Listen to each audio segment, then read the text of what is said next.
These are the sort of frivolous people who impeach the president.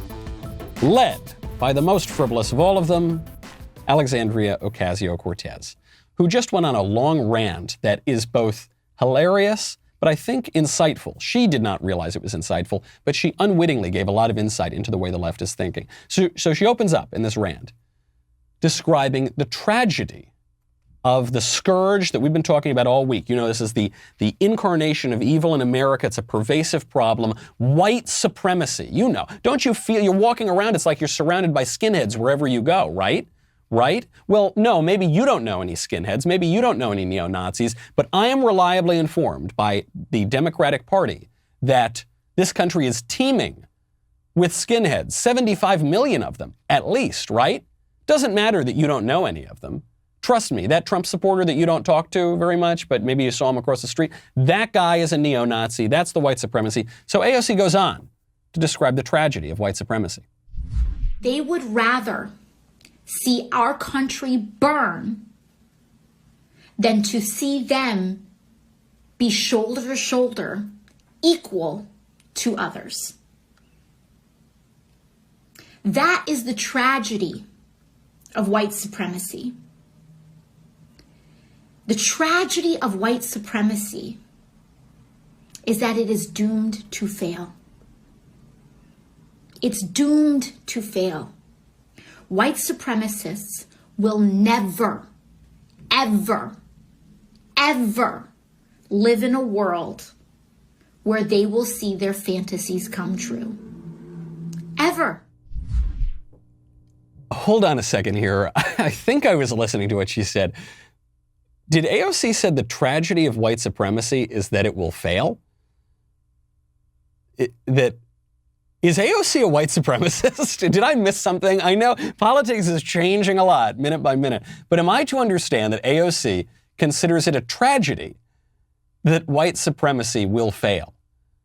And I was trying to think, I thought, is she describing tragedy in a sort of Shakespearean sense, a literary sense, you know, someone who starts off like really great and everything's working out really, really well, and then it completely collapses? No, I don't think she would say that about white supremacists. I don't think she considers skinheads to be these sorts of, you know, people where they're heroes and everything's going great, but then, some character flaw makes it not work.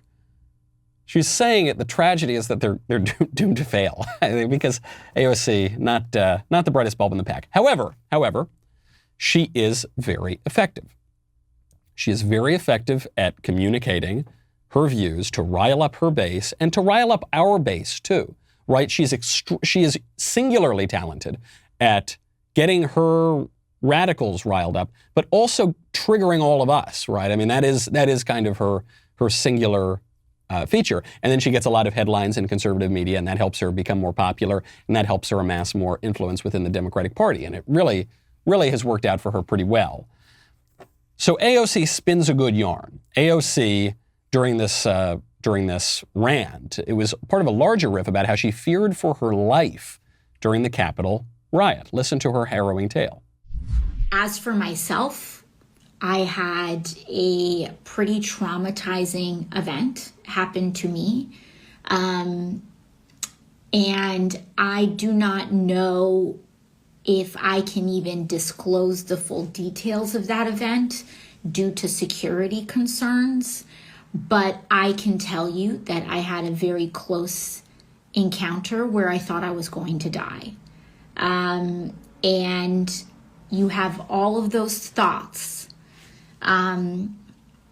where, you know, at the end of your life, and all of these thoughts come rushing to you. And that's what happened to a lot of us on Wednesday. And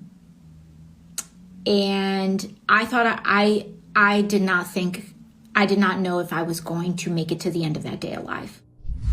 A harrowing tale. You remember AOC the other day said that almost half of Congress died. And of course, that isn't true. No member of Congress died, and doesn't appear that any member of Congress came even close to dying or really got so much as a scratch, which is good, right? We're very glad no member of Congress was injured in the riot. And I have no doubt it was very scary. If you were a member of Congress, I'm sure it was terrifying. You don't want to experience that sort of thing. Now they're taking riots really, really seriously. However, Where was AOC's concern when businesses were being burned, people's houses were being burned, when people's lives were being threatened and ended in city upon city upon city this summer during the BLM riots? Where was AOC? Where was her concern then? Well, that was good, wasn't it? That was the cry of the oppressed masses. That was a wonderful thing that we had to encourage in our words and, for some lawmakers, with our money. Kamala Harris bailing the rioters out of jail so they could go burn more businesses down. I bet those business owners were pretty afraid. I bet some of them feared for their lives. Some innocent people lost their lives. Many innocent people lost their lives during the riots that the Democrats encouraged and made excuses for and said were mostly peaceful. They weren't mostly peaceful. If the riot on Capitol Hill was a riot, if the riot on Capitol Hill was not mostly peaceful, certainly the destruction we saw around the country during BLM was not mostly peaceful. It's amazing. These Democratic lawmakers, they only seem to really worry when it affects them. But then AOC goes on and unwittingly gives a very important insight into the left-wing ideology. She said that the South is the Democrats for the taking. That's what we got to do. We got to organize. And I think what we saw in Georgia is a really good example, with Black women leading the way, with multiracial and multicultural organizations leading the way. They proved that Southern states are not red states. They are suppressed states, which means the only way that our country is going to heal is through the actual liberation of Southern states, the actual liberation of the poor, the actual liberation of working people from economic, social, and racial oppression. That's the only way. Southern states are not red states, they're suppressed states. This tells you so much about the left's ideology and the way the left views democracy. According to the left, if they lose elections, that is simply evidence that the election was completely illegitimate. Now, the right questions elections sometimes too, but it's in a very, very different way. AOC said something very important during her rambly social media rant.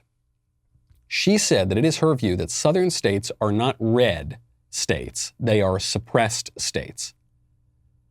Meaning that when you go in there and you completely change the election laws and you get rid of election day and make it election season and you have widespread mail-in ballots and you take away the election integrity measures that have been in place for decades, then all of a sudden Democrats win. If you enjoyed that break from disinformation, historical revision, and screaming about the end of the world, be sure to hit the subscribe button so that you never miss another video.